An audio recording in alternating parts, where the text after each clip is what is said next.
Well. Hi. Oh, we didn't do the last show. I was going to say, good to see you since Thursday, but we have not. It's been 2 weeks since I've done a podcast. Not even the Hobby Nonsense or this one. 2 weeks. It's weird. You didn't do the other one last week either? Well, we had pre-recorded it, so never. Yeah. So it is. I honestly woke up last night in the middle of the night, and I'm like, do I have butterflies in my stomach? And then I realized that I was just sick to my stomach, and I ran to the bathroom. But other than that, oh, that's fun. I woke up at 10:30 last night. I was like, yeah, he's crying. Let me go hold him for a minute. Opened the door. Wafting smell of vomit. I heard about this. That poor kid was covered. We'd totally undress him, take the whole mattress, bedding, everything apart, give him a bath, and he slept with us. First night he's ever slept in our bed, by the way. Oh, what? Whoa, really? Yep. Never, even like as a baby? No, we always had him in the bassinet next to us. Yeah, really? Little team, and for also like the first time he's really thrown up. Like not just like formula spit up, you know? Yeah. Like kid was hawking Mexican rice like you read about. Oh, it was from Mexican? Oh, yeah. That's why we texted about Charlie to see if she was sick. Yeah. She was with us. Yeah, she was fine. So, yeah, it was a fun night. Even bigger news than that, cutting news. Not so much breaking news, cutting news. How are you cutting it, with a Harry's razor blade? First non-hobby sponsor. I wanted to say this at the beginning, too. We get a lot of whining in the hobby by certain people of, when people take sponsorship money, it devalues. It changes your view. It dilutes what they're going to say. They're not going to be. Why can't? So the answer to that is you go out and get outside hobby money. Harry's razors, which by the way I've been using for about 4 years now. Bam. Maybe 3 years. Hello. They are sponsoring the show here. It's a short-term trial sponsor. Technically, it's just an ad read, but we're going above and beyond. All above and beyond. You're looking to cut your hair. You want to cut a Harry's razor blades. You want to cut an enemy. Harry's razor blades. Use Harry's. The promo code is nonsense. You get their $10 starter pack. Harrys.com/nonsense. Yes, and I mean it, honestly. If you're one of these people who's like, oh, don't do it. First of all of us degenerates love cards and we have to shave. Yes. Even if you have a beard, you have to shave. Go out and do this. I mean that. It's the first time we've ever begged for sponsorship money.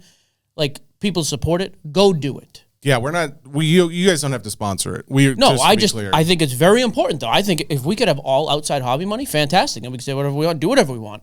This is the first step into that door. Go buy a freaking razor. Stop being a cheapskate. Are we going to actually do the official thing later? That's not the official read. Okay. In the official read, I will not tell you to threaten people to cut your enemies with a Harry's razor. I was going to say, there should be probably less violence any involved. kitchen knife you want when you're cutting enemies. Oh, well, that's cool. Like a paring knife? Paring that's knife. like a small, that's, depends. I've often thought if someone tried to stab me with a paring knife, I'd probably be okay, because I don't think they'd get all the way to the vital organ. Yeah, depending on where. But that's my personal thoughts. No one take that under advice. Speaking of cutting yourself, I thought cutting other people. I'm sorry, you're cutting all other of people. It's bad. Speaking of cutting, Jesse. Yep. I thought we would do a little evergreen segment to start. Okay. You are now a seasoned veteran in parts of this hobby, people would say. I wouldn't. People have said that, though. I've said it once. You said it a lot of times. I've been around for a while as well. Somebody is coming into the game at some point in 2026. What is your advice to that person coming into the hobby? Okay, I like this. By the way, just as a note, as we are getting into that, we are going to have Jason Masherah, I believe is the best pronunciation that either of us can come up with. May not be the right one, but it's the best. Yes, it's the best one. So he will be coming on. I actually look forward to talking a little bit, probably about some of the things we're going to talk about now, because some of these topics are going to involve, when you're talking about evergreen content of like getting into the hobby, first off, there's a topic that probably we never would have included if we did this conversation from day one, which is I honestly do think you have to include breaking now in the beginner's 100%. Advice of getting into the hobby. I agree. And I say this because breaking has such a negative connotation. There's so many people who are like, I've never broken before, never will, it's gambling and all this stuff. Why would I want someone else to open my box? Yeah. That's fair. But it is a totally different point of view when you're thinking of gambling or thinking of breaking as, I'm going to buy something from someone who is live right now. That is not the same as, I'm going to go and try and do like a buy two, keep one, or buy three and trade one in for a separate case. It doesn't matter. Like, it gets so confusing to the point where it's like, it is gambling, because I don't think I'm ever actually getting my money's worth for the complication of whatever the spot cost is. So my thinking is keep it simple, and it doesn't feel as like, I don't know, it doesn't feel like a risk to me. And if it's not a risk, then it feels less like gambling. So buy packs, buy one spot in a break, buy a simple team break. I don't know. These things are ways to enjoy getting into cards, buying and selling, without the, I guess, the negative stigma that is breaking is gambling. I don't think that's the same to me. Like, I think those are different things. Okay. I can see the point. I'm going to start for just a second, step back. If you are coming into the hobby, this is the most overused word and piece of advice I could ever give anybody, and everybody says this in any hobby or topic or whatever they're getting into. I think it is more important now because the stakes are higher, the cost. By the way, every time Hannah texts me, I'm looking because is this kid puked or what's going on? Brady got into the rotisserie chicken from Costco, so just turn it over. No more vomit, but she'll call you if it's an emergency. Yeah, I'd like to know. Just in case he's sick, I'm running out here. Do your research now more than ever because the stakes are higher. This is not 1994 when we're buying a pack of cards for 25 cents and hoping to hit a $2 A-Rod rookie. Mm-hmm. This is not 2015 when we're buying a box of draft for $200 and we're or $150 and we're hoping to hit a $100 prospect auto. This is 2025 where the box is going to cost you on the low side $200 to $2,000 and you're going to hit a card that's worth $9 or worth $90,000. I just think the stakes are much, much higher now. Well, now you're also talking about these boxes are no longer just for fun. People are Wall Street Journal. You've got CNBC talking about putting these things into your investment profile, into your retirement funds. Assets and stuff. Again, come in, enjoy it any way you want. But no matter what you're doing, and I would say the same as if I'm coming in to invest and flip, or if I'm coming in just to be a hobbyist and collect and nothing else, I still think it's very important for you to know what you're getting into. Like, grading is a major piece of the hobby now. If you don't know what grading is, go to PSA's website, look at what they do, what is the service that they offer. Checking comps for anything you are looking. Again, you're coming in just to PC cards. Fine. I would still advise you, if I'm going to buy a card that I'm never going to sell, I still want to pay a reasonable market rate for that. Mm-hmm. There are websites. Card Ladder is the one we use. Card Ladder sales history will show you all the sold listings of that card. If you go to the website, you get a discount on it, by the way, because the Pro Tools are super helpful. Correct. And you can also then index and categorize everything you buy. But again, know what you're buying. Know when you should be buying. Things are very, very seasonal. Right now, we're in the heat of the NBA season. Prices are high right now. Baseball, on the other hand, we just concluded the season. We're not even into winter ball yet. The trade rumors are swirling. It's a good time if you're coming into flip or whatever. Where are we in the calendar year? Like, what is happening? Yeah. Look at past trends. I just think it's so important now because, again, it is much more expensive. The stakes are higher. I would also say right now, if you're getting into the hobby, it's not the worst time to get in as far as this time of year goes, because there's almost always a dip, the holiday dip. There's deals because guys are looking to offload stuff. They may need cash for other things that are outside the hobby. I think that you could go out and actually find some decent opportunities to buy at this very moment. Yeah. Another thing, and this has been in the news, the hobby news recently too, about Probstein, the shilling. We had the P. Ryan thing, the shilling, Dr. Beckett, all this other crap. Now, a lot of people coming in the hobby will not know any of that, which is fine. Like, go in and just go to a show, go to a shop, do whatever you want. Mm-hmm. I would also say, though, be aware of who you're dealing with. Are you dealing with a shop? Look up the Google reviews. Like, go in and have a conversation before you spend money. Yeah. Are you going to a card show for the first time? Take your time. It's like car shopping. Go to a few different lots. See what is available. Like, you do not have to be pressured or rushed into buying. If you're going to break, like Jesse said, honestly, if you're new in the hobby, I wouldn't even suggest getting into breaking until the 9th step. Do all these other things first. Figure out what's going on. But if you want to get into that, same thing. Like, get into a room. See what is the style of break. What is the pricing of the case? What is the breaker offering you for service? What is their reputation? I just think now, and I keep repeating this because I do think it's true, you just need to be more careful with your wallets now. And don't get caught up in trends. Like, trends are like anything else. I was looking this morning at like some Prism stuff.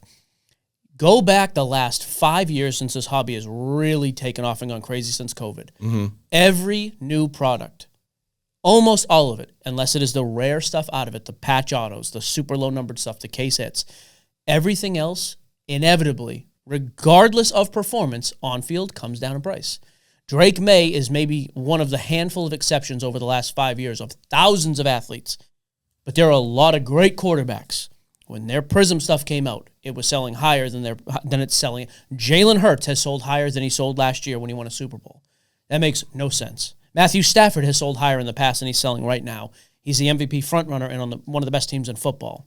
I am curious. I wonder if like Caleb Williams, if that's the same story right now. I just looked at Caleb Williams, as a matter of fact. Caleb Williams is almost the outlier of last year. They are now the number 1 seed in the NFC. He's playing very well. Not great, but he's played pretty well. Yeah. his pricing is down from last year when he had done nothing on the field, but his hype was high. Understand, too, this is a very basic principle. Hype affects price more than performance.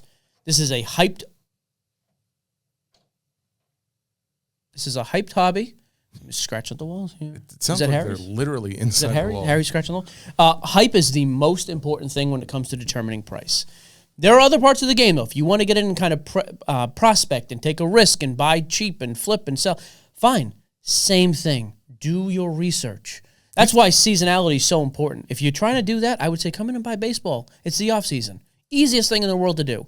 Find some good players who had off seasons or injury seasons who will probably come back and perform better.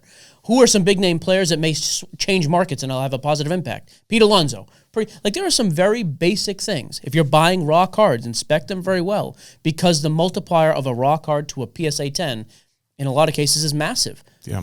So no matter what you're doing, though, that is kind of my advice at this point is I just think be careful who you listen to. There are more microphones now than ever. The majority of people with microphones have never made any money in the space. I would be careful as well if you're buying into the hobby, whether you are buying online or buying at a card show.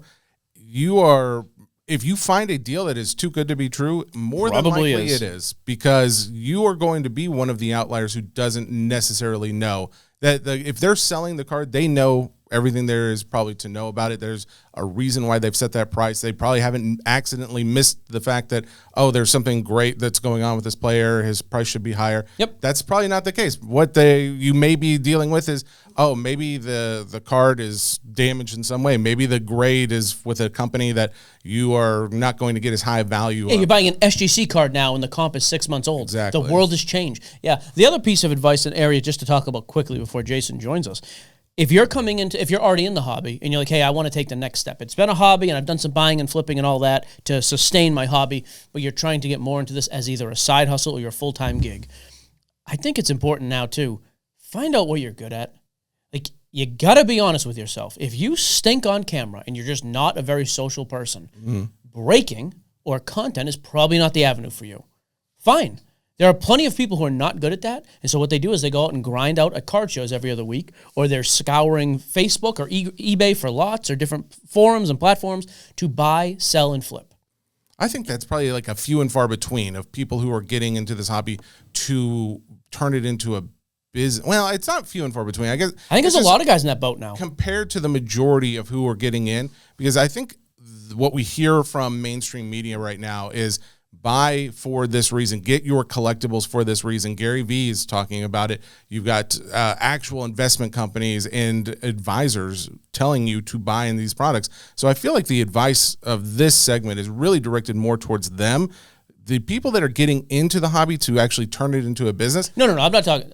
That's why I said two different things. We talked to the people who are coming in brand new. Yeah. I'm talking about people now who are in the hobby and have been here for a while. They now want to make this a side hustle, but they're already in the hobby, not brand new. If you're brand new coming in, I would not suggest trying to make it any sort of a business. Spend some time and learn what you're doing first. But there's a lot of guys. This is one, and the reason I got this, I got two Instagram messages to my private account. It's like, hey, I've been doing, one of them was singles, and I'm looking to take the next step. Like, what do? I've been flipping and doing this. It's been sustaining my collection. Now I'm making a little bit of money, wanted to make it a side hustle. The other guy was like, dude, I just started over on eBay Live, as a matter of fact. And he may be potentially thinking of a full career switch of, hey, side hustle is now becoming, what do I do? I do. I just think there's a lot of guys in that boat because there is still money to be made, which, by the way, I know people have a problem with that. Like, it's a hobby, don't make money. I think it's the greatest job in the world when it's good. It has its downside, but I love the fact that I can have a job and make money and still screw around with $3 Tom Brady inserts that'll never make me a buck, but I like doing. Yeah. The fact you can combine the hobby. So for those guys, there are so many avenues to make money. You can buy and flip. You can go out and prospect. You can buy and flip wax, by the way. It's more difficult now with Fanatics owning the distribution lines, but you can prospect on cases you want to hold. Buy and flip cases. You can do the raw card play to grade it to flip it like that. Like, there are a lot of other avenues. I just think it's important there. Identify your strengths. You know what a new avenue I've seen a lot of guys starting to move towards is the idea that a card that's graded, that's the finality of it, right? Like, there's not anything else you're going to do. It's just whatever market performance is. Yep. However, I've been seeing guys starting to take the card, look at it. If it's not a 10, see, could they do something to clean it up? Oh boy. This is becoming more and more of a business of guys cracking, cleaning cards, and sending them in. Now, when it comes to cleaning, it comes to what is your definition of what is cleaning? What is your altering? What is altering is that, I would say, if you are cutting a card, if you ever have to get a trimmer or something, that is altering. You're a scumbag. That is altering. And you're a scumbag. If you're trying to change the colors of a card, that is altering. Where my definition has starting to become a little bit. Oh boy. I used to think this Scammer was Jesse. more. Get out the recording devices. This is already recorded. You don't have to record it again. If you take some of this, like say Kurt's Card Care stuff, yeah, and you are putting that on there, you're using whatever you have to do, like to flatten a card or something to help get out of a wrinkle. Where's the problem for most people? Like, do you think people say, well, I don't care if you like clean it up, like to make it a little more shiny or something, but once that wrinkle is no longer there, that's altering the card. I mean, PSA, if they detect the residue of that stuff, will grade it as altered. Well, I think it's like there is residues that they will say that's a problem. Like you can't use that. But obviously there's people who use like card cleaning services that send those cards in and they still get graded. But some get popped now. Like so that's what I mean. Like, is that a problem for them? It is to me. I don't know if it is. I know that some people do have an issue with it. I think there's going to be plenty of others who are like, well, I personally don't have an issue and I can get my card graded. They don't seem to have an issue with grading that card after it's been cleaned. They do have an issue. The issue is if you're just better than their system. So it's not like they're saying, hey, if you do it right, it's acceptable. It's not acceptable in their terms of service. But if they can't detect it, or if you've done such a good job covering it up, they can't grade it altered. Well, and I think that, but again, that comes down to the substance. What is the substance that you're putting on there, right? Because I don't think, like, if you had, I don't know, water or whatever you would use that would have no real residue, you clean a card with that. That's not an issue. Yeah, like I take a microfiber cloth to Bowman Chrome cards, Chrome surface cards to wipe off fingerprints and crap like that. When it comes to anything with buffing or trying to get out print lines or anything like that, to me, that's over the line. You think buffing is over the line? I do. Okay.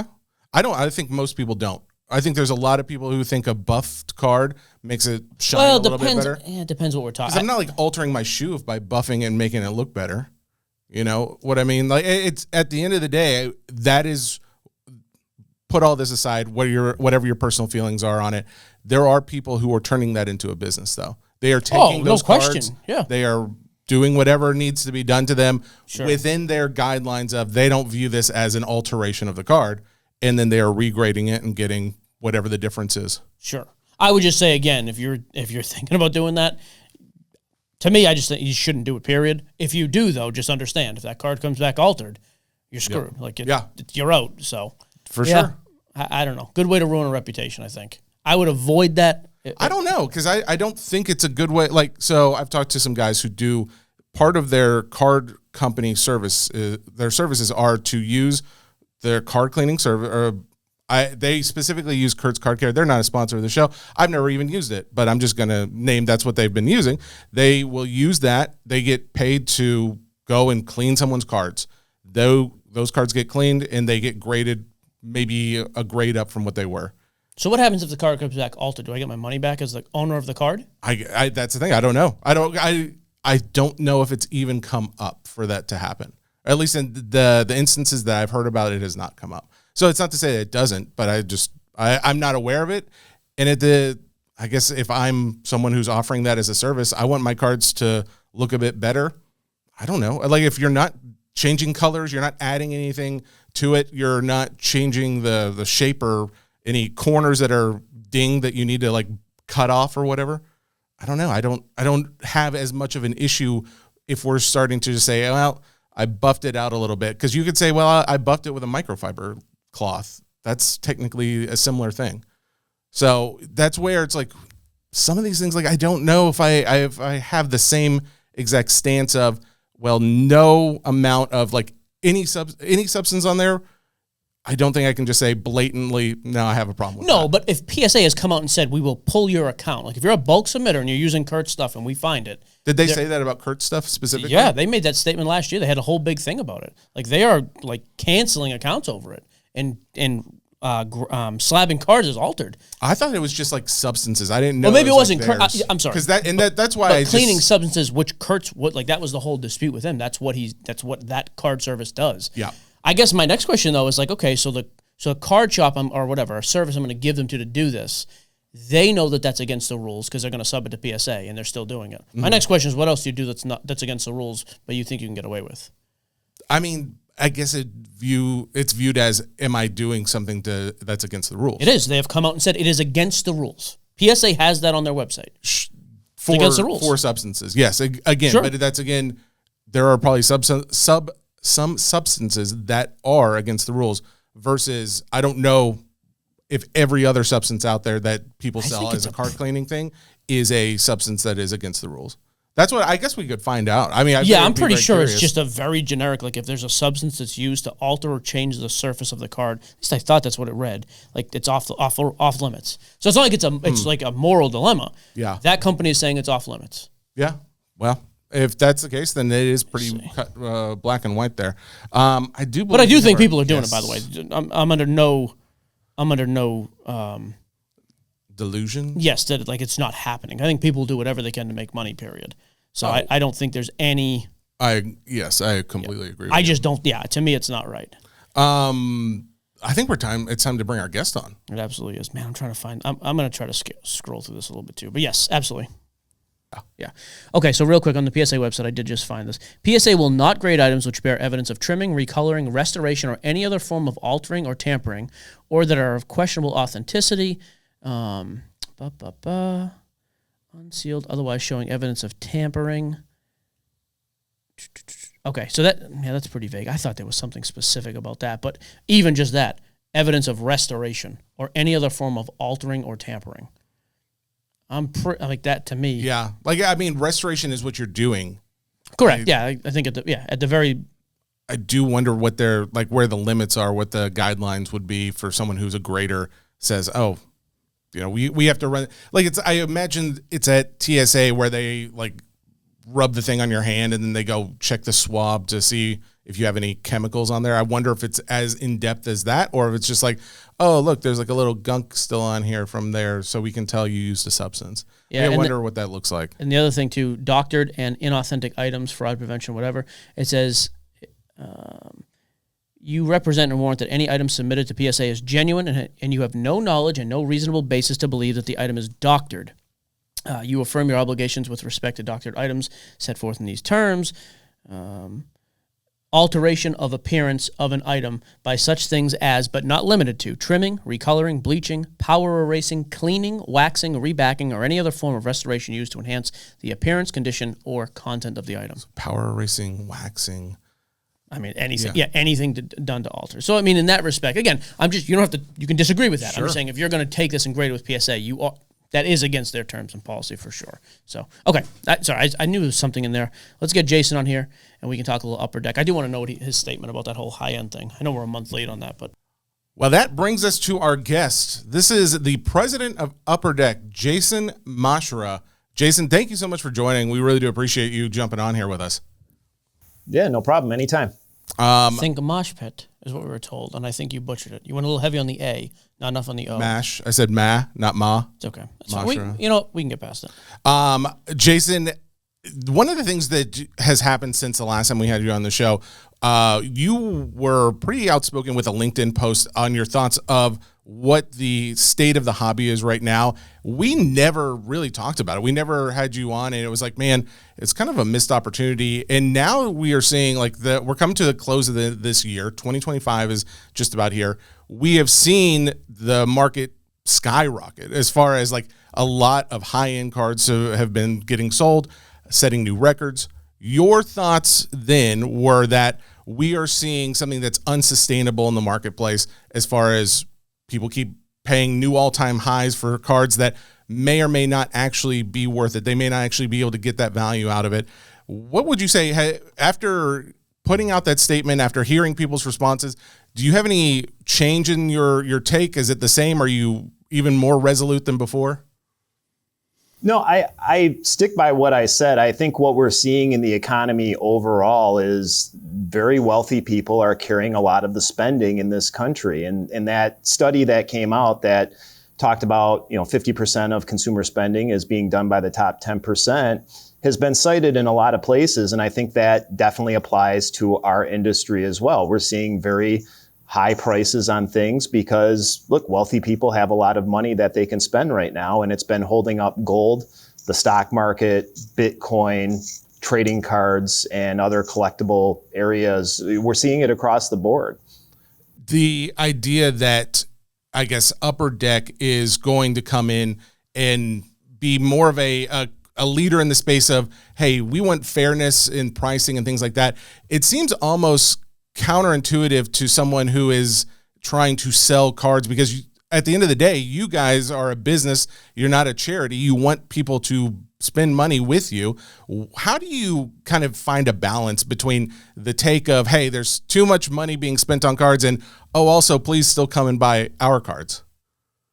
Well, it's not that there's too much money being spent. It's just that there is rampant speculation, which means that at some point the speculators move on. And that happens in any of these places. And my cause for concern is that normal consumers, normal collectors who are trying to keep up with the Joneses are the ones that are going to be left holding the bag when everything's said and done. At the end of the day, if people want to spend a lot of money, more power to them. And I think there is a different dynamic going on here that doesn't get talked about enough, is that there are more wealthy people in society than ever before. There is generational wealth being passed down to kids and, I would say millennials now as their parents get older, and that creates opportunity. I think there is a way to serve all the markets, but again, what we're seeing is there is a lot of buying to buy. There's a buying to flip. There is a lot of FOMO for sure, where people feel like they have to, buy at that next great price, otherwise they might not see it. And it's all great until you get left holding the bag. And again, we've seen this in our market before, and it's happening again. And I'm concerned that all these new users that we've all collectively brought into this market may turn around, get burned, and leave. And that's a problem. Yeah, to that point, I have often asked, because I've been doing this for 15, 20 years now, it still amazes me. Like, give me the next big rookies. Cooper Flag right now. Like, Cooper Flag's first Topps cards and Topps Chrome cards and Prisms when they come out are going to sell absolutely through the roof. Like, even something as simple as a Prism Silver PSA 10 is going to go for $2,000, $3,000 out of the gate. His first patch autos from whatever product is going to go for, 4 figures, 5 figures, even up to 6 for the logo and all this stuff. I always say this. I've been going to shows. I've been breaking, doing content, all this stuff. I never meet the people who are buying those cards. Like, who? Because we know they're going down. Like, I don't understand who are these people. Jaden Daniels is a perfect example. He was awesome last year. Why were people spending that kind of money on his cards? Drake May was not that great last year. And every year, it is the next shiny thing. So I guess a long way of asking, like, so your contention is just we have a lot of people simply speculating on stuff like that, at least. Yeah, and look, again, speculators are good for the market in a lot of ways, but the concern becomes when you have new people who are relatively new to our industry, who are following the speculative trends and not, they don't have the knowledge, they don't have the background to make informed decisions, to know that, hey, these are the first cards of a rookie. They do go down over time. It's just the market trend. And it doesn't take much to burn those people and move on. I mean, we saw this in the 90s in mass, and people say this is different. There's investors. There were investors in the 90s. There were investors buying stacks of Kevin Moss rookies and Todd Van Poppel rookies and Jerome Walton rookies and putting sealed wax in their garage and things of that nature. And guess what? They got burnt and they left for 30 years. Yeah. And that is my concern here, is that we may end up in that same place again. Yeah, because even like the Cooper Flag thing real quick, like we just saw this happen with his Topps paper card. The first PSA 10s came out and they were selling for $1,000. And so my thought is, so a new guy comes in, hey, I want to get involved in this, but I'm kind of a speculator too. I want to see Cooper's the next guy. I can get one for $900. It just sold for $1,000. Well, the fifth sale was $600, and now they're like $400. That happens with every one of these products. So we opened the show today by saying, like, number one is research. Like, if you're going to come in and spend money here, and it's the biggest difference from the 90s is, like, to your point, I could get Todd Van Poppel. For $20, that guy would come have dinner at my house. Now it's like you're spending 3, 4, 5 figures to get to play ball with some of this crap. I think it's more important now to really be aware, because that's my fear as well. Like, I think if people come in and the first thing they do is, hey, everybody says buy this one, it's a great card, I bought it, and when I sold it, I lost 40%, even though the guy's playing well. I think that burns people out. Yeah, and look, I'm a little bit fearful, because what we're seeing now is we're actually seeing a lot of parallels to NFTs in our market, and in particular, the one I keep kind of looking back at is the Bored Apes and the CryptoPunks, where you had a bunch of celebrities coming in, hyping them, going on talk shows, talking about how great they are and everybody should buy them.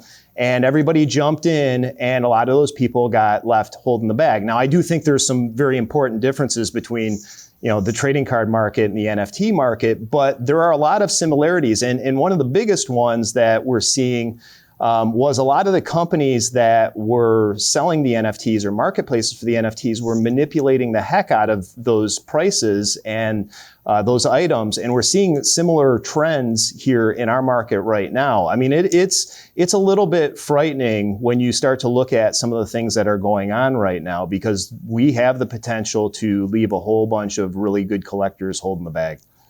Jason, so to that point, when you came out with this letter about a month ago or so, I know that you had spoken with Darren Ravel. There was an article that he had put out, and in that interview, you had mentioned things, I think the quote was, that there are market forces and some things being done to manipulate the prices and raise the prices in the industry. And you added that those increases are sometimes natural and other times they are artificial. When you were saying things like that and seeing what we've just seen with the whole Snipe Probstein issue. Can I interject right here real quick? Nope, hang on. I would love to know, based on what you're seeing, what you said then, did you have more insight to maybe things like this specifically, or was this just happenstance that it happened to come out very shortly after your notes in that interview? No, I mean, I talked to Darren a little bit about shill bidding, and I don't remember kind of what made the interview or not, but the manipulation that's going on is even far beyond shill bidding at this point. I mean, we have pricing, companies that own pricing and grading that aren't reporting some of the sales as they're facilitating sales for online marketplaces and repacks. They're not reporting those sales in their pricing tools. We've got companies that, are selling their own cards. They're single cards. They're one of ones in their own stores. We've got a lot of stuff when you really dig into it that is pretty scary. And there are a lot of things that aren't being done, I would say, properly or ethically. And it becomes very scary as you really look at this stuff. The shill bidding is something that I think is coming to light. Everybody kind of knows it's there. I don't think anybody realized how prevalent it was or how widespread it is. And I think that's coming to light. Again, there are certain states and certain places where shill bidding is not illegal, which is a little bit scary. And some of the auction houses have intentionally moved to those states to do it. So the deeper you dig into this stuff, especially some of the practices that have come to light in the last couple of years, the more concerned I become, for sure. Mike, what did you have? No, mine was very timely. It's okay. Yeah, I agree with you, by the way. I think it's a scary thing. I was going to say, and after that was raised with Ravel, Darren then said, hey, let's pause for a quick snipe read. Go over to Rick Probstein's new site and do your bidding there. Oh, Ravel, of course, with his hard-hitting question. Yeah, he gave him a total pass, so I thought it was funny. Anyways, neither here nor there. I do want to talk about Topps Chrome basketball, though, because, again, I think this is another one of the late examples, and I came out pretty strong against it. And quite frankly, after I did it, I was like, I'm not sure I'm right. So Chrome comes out to the public, Chrome basketball, at $700 a box. And initially, for a jumbo box, I went live that day immediately like I always do. I don't really think. I just say, hey, this is stupid. I hate it. Like, I thought Topps Chrome was going to be great. It's the best quite frankly, one of the best products from when I was a kid, like in the late 90s. And I was like, no, it's $700. I hate it. And then immediately within hours, I was watching probably 150 boxes on eBay, and they're going for $1,100. And so it's like, well, they came out too high was my initial position. And I thought, well, if the secondary market's going to do this anyways, what is Topps' obligation? I would ask even the same with Upper Deck. If you have a product, hey, Upper Deck this year is going to have amazing young guns. We're going to come out at $150 direct, but the secondary market on day one is going to sell it for $400. I do wonder, like, what is your obligation as a card manufacturer in that scenario? Well, look, I think it's conflicting, and I think that's one of the issues that the other manufacturers have here is in a lot of cases, your duty is to your shareholders to try to maximize how much money you make. But at the same time, you also need to, make it fair for the market in general and the collectors. Once it hits the secondary market, there's nothing any of us can do. The market controls that. I also saw those same boxes selling for $400 over the weekend. So it's, gone from $700 to $1,000 to $400 in the course of a week or two. The market will do what it does. I think, for us, I can't speak to what the other companies do or their strategy. What I can say is we've seen a huge influx over the last several months of collectors coming into hockey because our products are just not priced at the same levels as the other sports. And the value coming out of the box versus the price of the box is unparalleled right now in the industry. And, it'll be interesting to see what happens to the secondary market value, particularly of hockey going forward as we're seeing more and more influx coming. And again, we don't control the secondary market, so it'll be really interesting to see what happens to those prices. I think the one thing that differentiates us and why I can't specifically comment on some of that stuff, Mike, is that we're the only company that doesn't sell hobby boxes direct on our website. So we don't set the pricing initially like the other companies. And again, part of that is the stance of where we sit as far as, setting the market and setting prices on that stuff. That's actually something I wanted to talk about, Jason, because it starts to get into the conversation of how do you view breaking. But I'm going to hold off on asking that question for the moment, just because you mentioned something interesting about how Upper Deck is pricing, say, their hockey products. Which, hey, cut or Nonsense on Ice, one of the more popular new shows that comes out of Sports Cards Nonsense Network. That is awesome that you guys are a part of it, because you guys are the preeminent name in hockey cards. Now, that being said, you guys know how it can be expensive to include patches from these guys just to get the actual memorabilia. To get autos, people are charging more and more. The same thing goes with other sports, and I would venture to say maybe even more so, like more cost prohibitive in some cases, because you get some bigger and bigger, more popular names, and those prices are going to go up. So it costs a lot of money to create the product in some cases. In this case, this week that we're doing this interview, you've got the Upper Deck, the Cup product coming out, and it right now is listed for $1,500 a box. Now, some would say $1,500 a box is pretty expensive for a product. Now, what are your thoughts as far as, like, if someone were to push back and say, well, Upper Deck isn't immune to also having their higher priced products as well? I mean, at $1,500 a box, the Cup is the highest end hockey product we make. If you look and compare that against the other sports, it's actually pretty reasonable. I mean, we've got boxes. I mean, if you just point to where Topps Chrome ended up after the first sales at $1,000, I would say that's probably going to end up being a mid-tier to entry-level product when everything is said and done. It's almost the same price as our highest-end product, Jesse. So I don't know that it's apples to apples. Yes, we do make products in a variety of pricing. I mean, we make MVP hockey and O-Pee-Chee hockey that is less than $100 a box every year, and have committed to having those entry-level products for forever.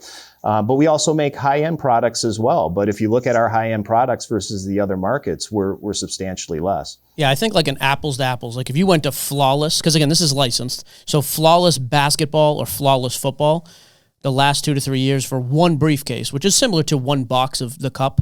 Again, highest end, like you're talking 6,500 to 10,000. Mm-hmm. You're talking 1,500. So yeah, to your point, Jason, I don't think it's even a comparison at this point. Well, you also have the difference in popularities of the two overall. But I would say, yes, like 1,500, I'd much rather pay that than 8,000, whatever the case is for Flawless.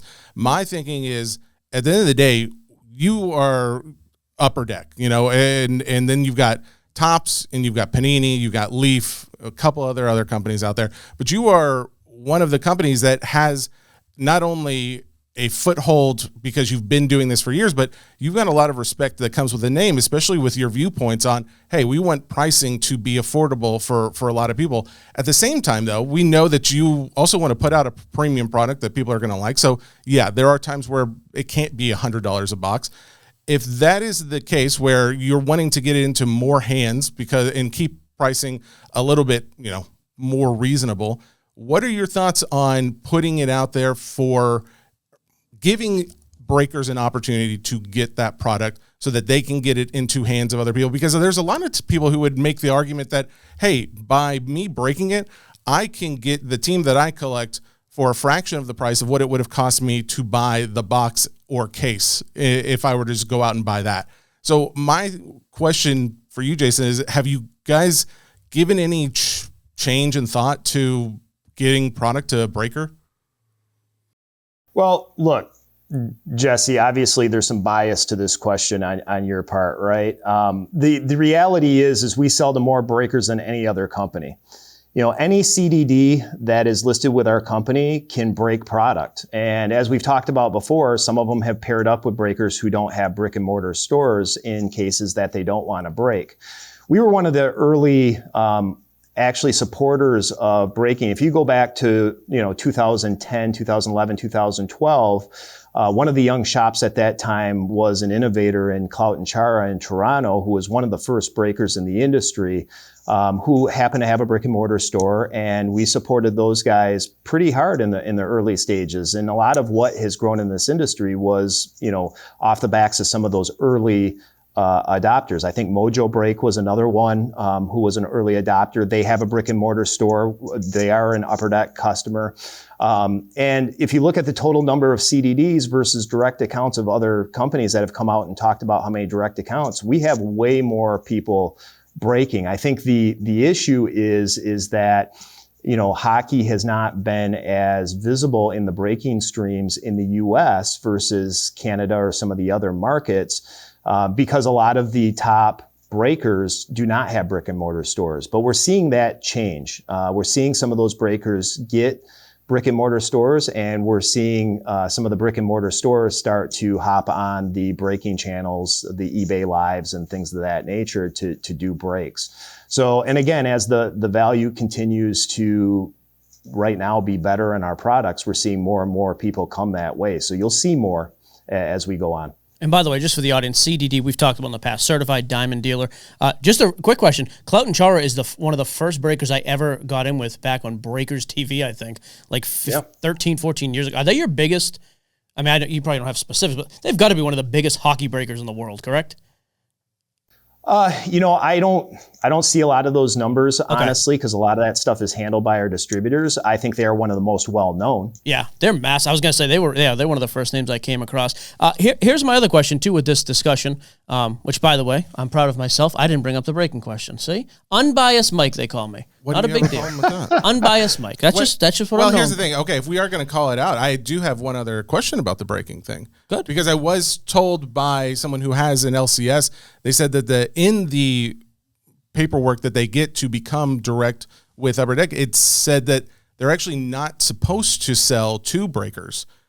I am curious about that, Jason, because... Well, you got to partner with them. Yeah, you can't just flip the cases to breakers. So what is that? Correct. Like, if you're saying partner, like there needs to be something direct, because, and the reason I'm asking all of this is because at the end of the day, I think of it as, well, hockey, like you said, it may not be one of those products that gets broken as much. And I think it's because a lot of the breakers that are maybe the bigger ones that can afford to do a brick and mortar or partner with a brick and mortar, they're selling maybe products that have a more of a fan base. Let's just say that, like a sport that has more popularity to it. And so they're going to sell that one because it moves a little bit easier. Whereas I notice a lot of the smaller breakers, those are the ones that are going to move things that may not have as much fan base, or they just trying to move something that the rest of the breakers aren't moving. So it would almost seem more advantageous to let those smaller ones do that breaking, because I think that's where you would see a little bit more growth in that product, because you would have them break a product that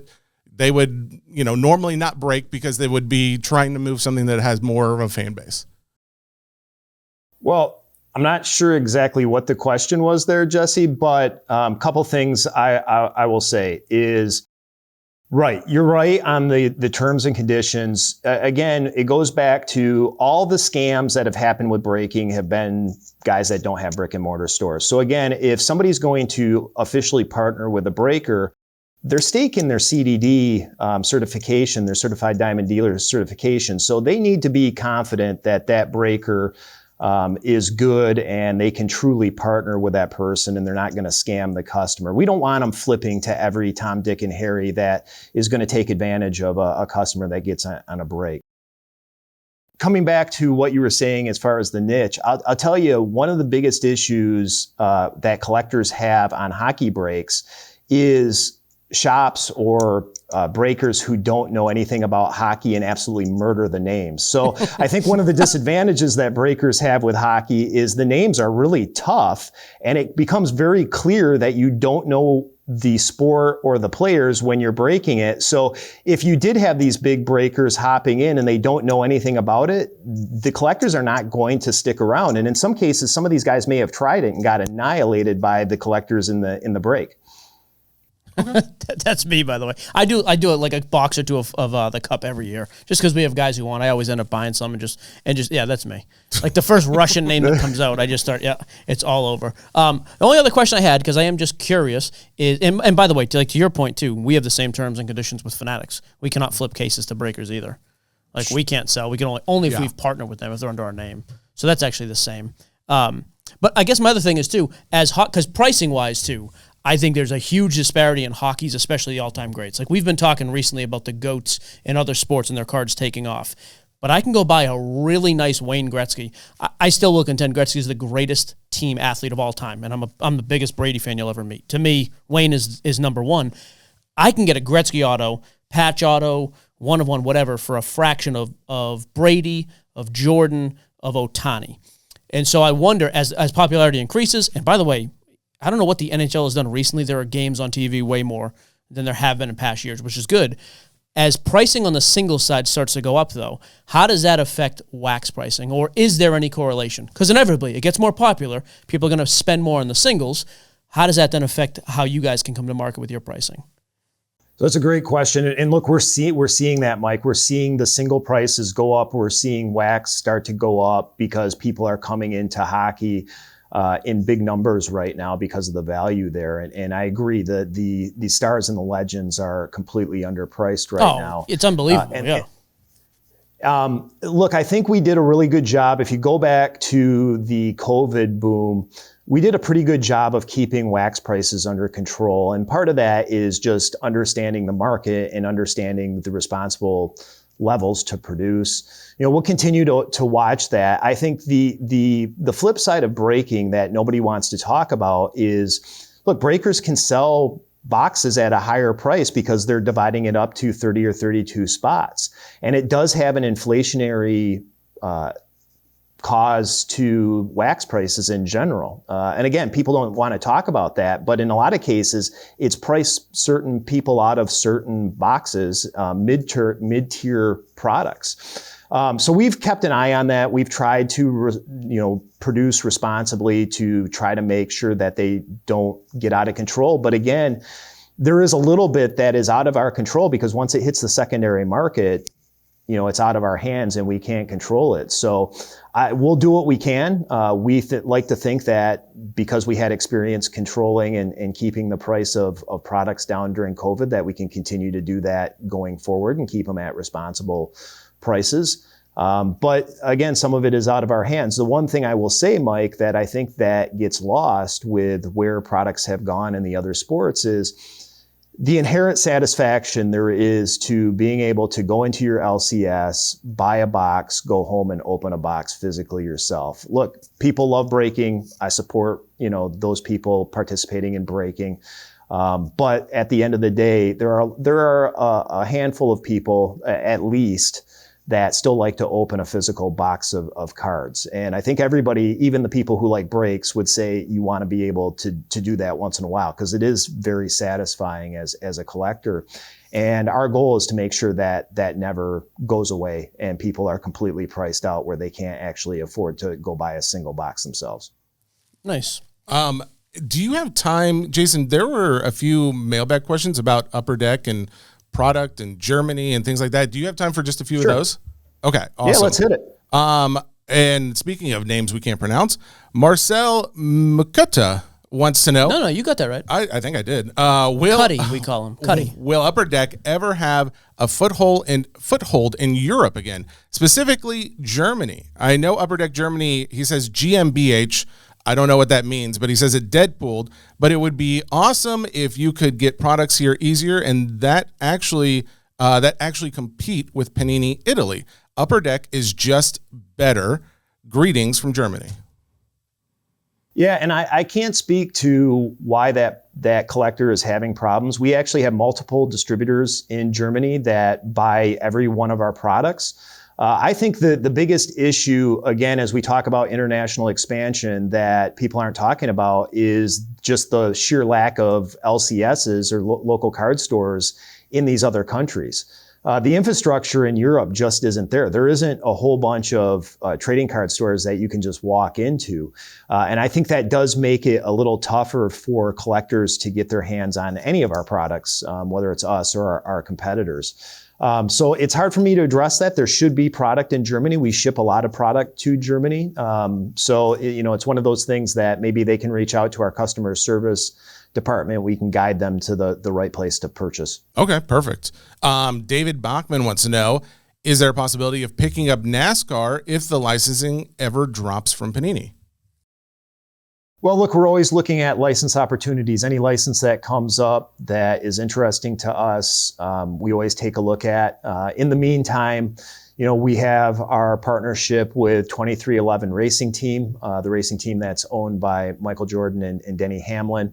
We will be doing more and more things with them as time goes on. We had a cool card last year. We did a Superman car, NASCAR car that was pretty cool. I was following the race incessantly after sponsoring that car.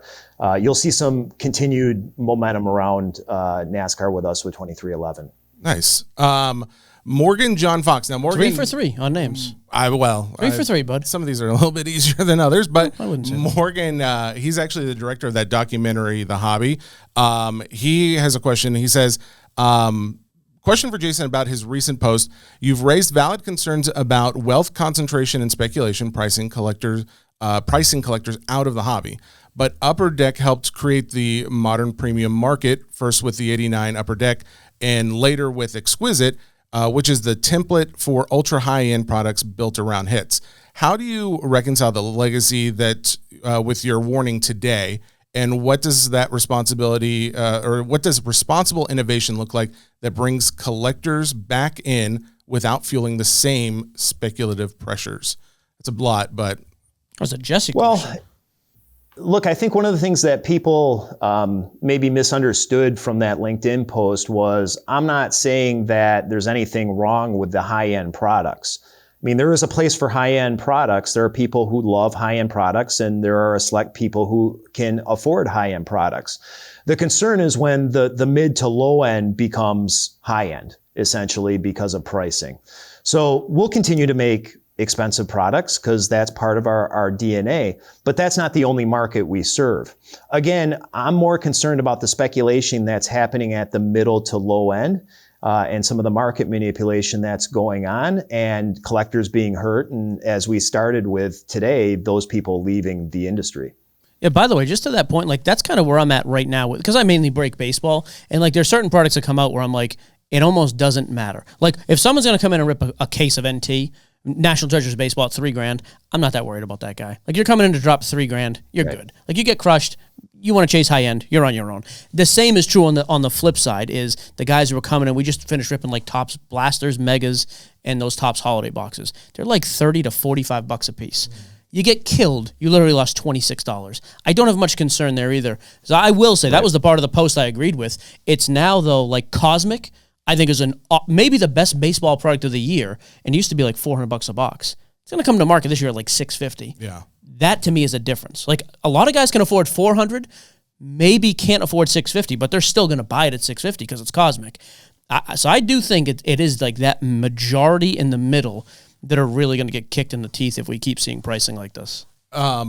Two other questions I think I've got for you, unless you wanted to comment on that, Jason. Sorry. No, I think we're on the same page. Lockstep today. Look at this. BJ Kroger wanted to know, are there plans to get Scotty Scheffler into an Upper Deck product sometime in 2026? We're efforting, I think is the term. Look at, it's interesting when you're dealing with top athletes in any sport, most of them just care about their performance on the court, the course, the field.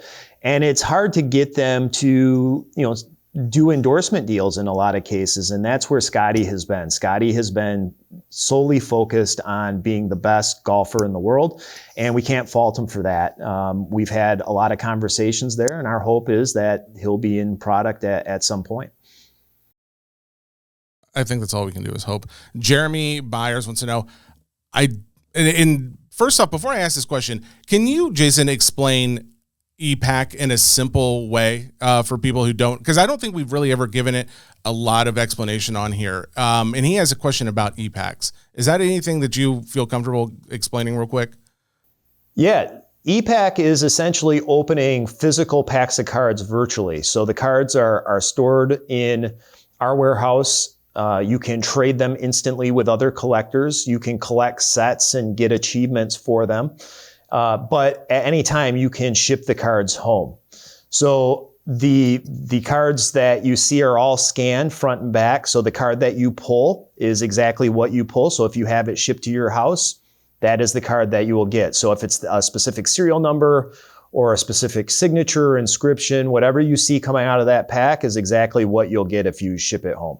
Okay, that's very cool. So then Jeremy Byers' question is, I don't think we will get an answer, but why did Upper Deck decide to now shift towards the authority instead of COMC for fulfillment from ePacks? Is there anything you have any comment on that topic?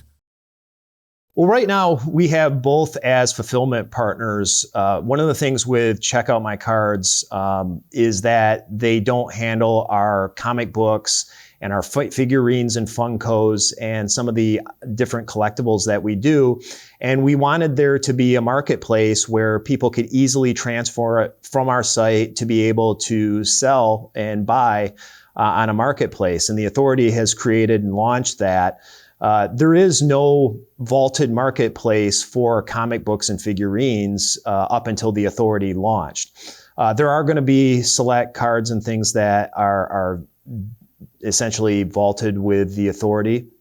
But right now, the main focus is the comic books and Funko, and we're still using COMC for fulfillment on the vast majority of items that are coming out, as well as the stuff that is currently on our platform and is released previously. Okay, cool. That pretty much answers exactly what he wanted to know. I will say this. ePack is one of those things where I don't think we've given it enough attention.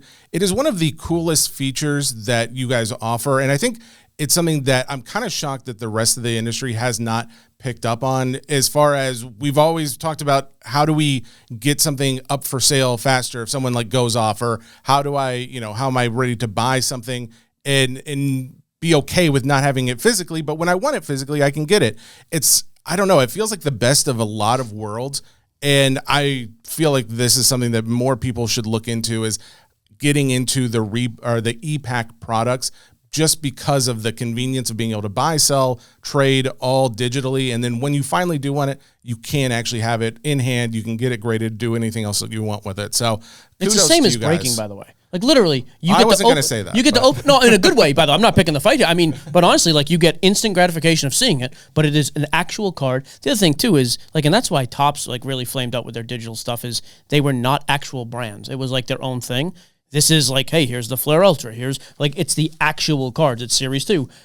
It is. It's the exact same thing as breaking. You get instant gratification. The only difference is you also get the accessibility of, hey, I can vault it, trade it, do anything else. But if you just want your cards, cool, just rip them on there and just have them shipped to you. So yeah, I do agree. It is funny to me. And almost every time at a card show, this comes up, like where somebody has redeemed a card and like, dude, ePack's, I got a great deal. And like, it is funny how it's, I don't know, I know it's doing well, but I'm almost surprised it hasn't taken off more just for that reason. But. Well, and I think it's topic probably for another day when we have more time. But look, we're about to hit our 10th anniversary with ePack. It was launched in January of 2016, believe it or not. And look, a lot of what has been hot recently and been one of the hot topics in the industry has been essentially copies of ePack, whether it's Courtyard, Arena Club. Some of the instant rips, those are all, I would say, basic versions of what we've done with ePack. The biggest difference between what we still do and what all the new entrants have done is we're completely separated church and state from the marketplace. Our belief is that the company that makes a product should not be owning a marketplace or involved in a marketplace in the buying and selling of basically their own product. We're the only platform that is completely divorced from the marketplace and deals with independent sites like ComC and now the Authority. It maintains the integrity of the industry. And when we go back full circle to where we started this conversation, when you have people making their own product and buying and selling it, essentially, it leads to bad things down the road. And we're very conscious of that and made that very clear that, we have no intention of buying and selling our own product or essentially controlling a marketplace in any way. I said this before, I think when you came on the pod last time, Jason, but honestly, when we talk to you, I feel like you are the most like hobby aware executive, CEO, whatever you want to call it, like the highest up hobby aware person that I know, because it's like I feel like I'm talking to anybody that's in the Sports Cards Nonsense Facebook group or something like. Well, you're better than those people, though. Well, the highest compliment meant there, but I just mean in the sense that you care very deeply and passionately about it, and it's not just you. Like when we had one of the representatives from Upper Deck come on to talk about the Batman Metal product and going into the in-depth like detail of like how the cards are printed and like the different designs, and it was like, man, I feel like I'm talking with like just a huge fan of cards in general. So I will say, like, it's nice to hear from someone at the level that you're at speak so, I guess caringly and empathetically of the little guys in the marketplace.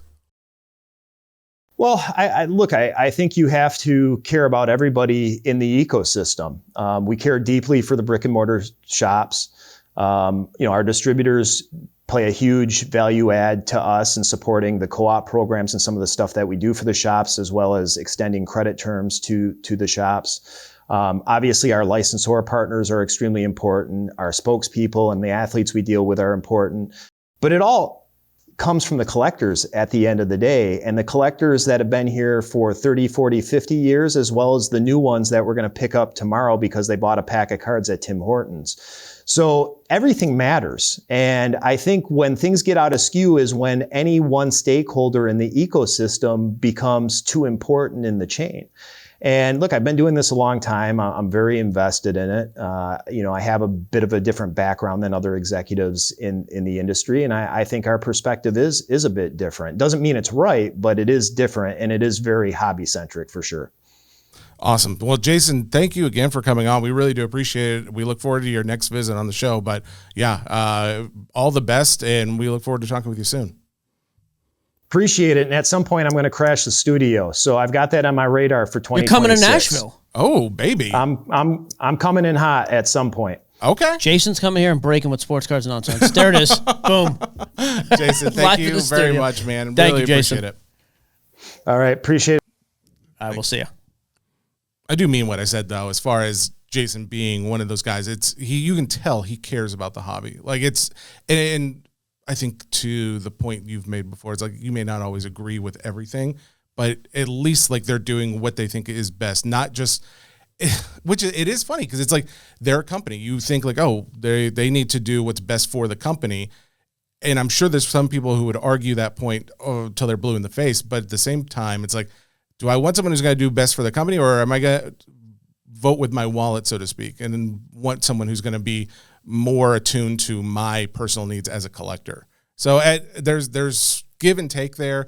The whole breaking thing is still like one of those things where I would love to see more expansion into that area. But at the end of the day, it's great to talk with Jason and see how things are, being done on their side of the business. Yeah, no, I agree. Yeah, honestly, the best way I can sum it up, I think him and Mahan are probably very different sides of a lot of arguments. Yeah. But I actually like them both. And I disagree with them on a lot of things. I agree with them both on a lot of things. But I feel like they both at least will openly speak and about what they're doing. Yeah, so I like it. Yeah, 100%. Yep. No, I like it. Me and Jason, locked in today. Jason was pretty clean cut. I don't know if you noticed that. Here we go. I wonder how he got so clean cut. It's called the transition, folks. You're welcome. Yep. Here's the bottom line. Go nuts. The fact that we're using Harry's razors is not because there's any kind of sponsorship. There is a sponsorship. Let's be clear. I use Harry's razors because of the fact that I have heard from so many of my friends that have used them that I didn't have like another choice. I felt like it was like, oh, I'm being left out of the club of everybody who is using their razor. And now that we get to talk about them on the show, granted, I don't shave all that often because of the terrible beard. Listen, what a horrible example. You'll notice my neck has a lot of like missed spots because I had been using this razor. Like, do you ever use the straight razors anymore? Have you ever? I wanted to be cool and use a straight razor. It does not work as well as a multi-blade razor. Honestly, the goiter is gone from Jesse's neck since he started using Harry's. That's what happened. Literally. I cut it right out. Cut it out of there. He did the surgery himself. Yeah, like I said, I told you when this came through. I was like, I'm glad A, it's not a hobby company for once, and B, I've been using Harry's for months. For years. I literally stopped when I bought them at either Walmart, Target, wherever I was buying my crap, and it was like $56. And Hannah was just spending that because she didn't know any better, and I was like, I'm good. Yeah. I have money. I'm just cheap. Yeah. Like I was like, no chance. It's like $15. You can literally get the I'll just read it right off this because I can read a part of this. I don't really care. You get the Harry's Plus trial set for literally $10. The insert code is just nonsense, is the code word. Yeah, exactly. $10, you get the starter kit, you get the replacement stuff. It's super easy to use. Do you ever notice like how whenever you do use a razor, how many shaves do you get out of a razor blade? 490. That's a lot. That's too many shaves. I will say that it feels like I'm getting less and less, but it's because most blades are made at the same place. The fact that these blades they have their own manufacturing plant means like, oh, I know that this is going to be a different quality than what I'm used to, and that quality is poor. So this one being so much higher quality is because of the fact it's all made in-house. So you don't have to like ship it out to somebody else to make it. There you go. So again, your call to action, if you're listening, make sure you do this. For a limited time, our listeners can get Harry's Plus trial set for $10, harrys.com/nonsense. This set includes the all-new Harry's Plus razor, one redefined 5-blade cartridge, and a 2-ounce foaming shave gel, and a travel cover for you dapper-looking, clean-shaven fellas to protect your blades as you go. Go to harrys.com/nonsense. Limited time offer. Do it quickly. Let's see here. Mailbag. Let's go to Ian Babcock. Oh, EB. Should we really be using anonymous eBay sales that happen immediately after a product announcement as the market for a release? It's what you have to use. You have to use it with some discernment, knowing what it probably will do after that. But yes, at the time, it is a valid comp. That's what we have to go with. I would say, though, there are times where there's one sale. Like last week, there was a product that I saw that had one sale on the site within, I don't know, an hour or so after a release. I don't know if I'm necessarily giving complete credence to that. Sure. Once you start seeing a few of them, then I think you can probably give a little bit more of an idea. Trey Reeves, can we talk about the Cooper Flag rookie cards at $5 raw going for literally 100x in a PSA 10? Yeah, it's insane. He did send some screenshots, and that's what we talked about earlier. Like they were doing 1,000, then 600, now 500. I'd say cash in quickly, but at this point, you've probably missed the window. The amount of people who've sent them in now, you've probably missed the window to do that. So I would just say be careful. It's crazy though that the last couple sold for $5 and $560, but the two before that, $680 literally. and $1,000. So those two were done on November 30th. So yesterday, the ones on Saturday, the day before it, sold for $725. The day before that, on Friday, $1,000. Yeah, insane. Sean Saito, I'm curious what will spark the hobby's next big downfall / corrective action. PSA Recession. gets too large and starts to crumble under the weight of themselves. The shill bidding epidemic led by Mr. Shill himself, Apparently or not. government coming in to intervene and regulate. That's regulation is not. It's just a word people use. It's not real. None of it. Like the economy turning down is what's going to happen, if anything.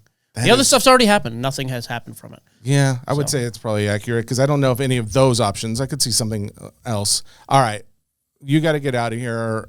There was one other one I liked, but we can save it for another time. So that is your show. We'll be back regular time, regular show on Thursday.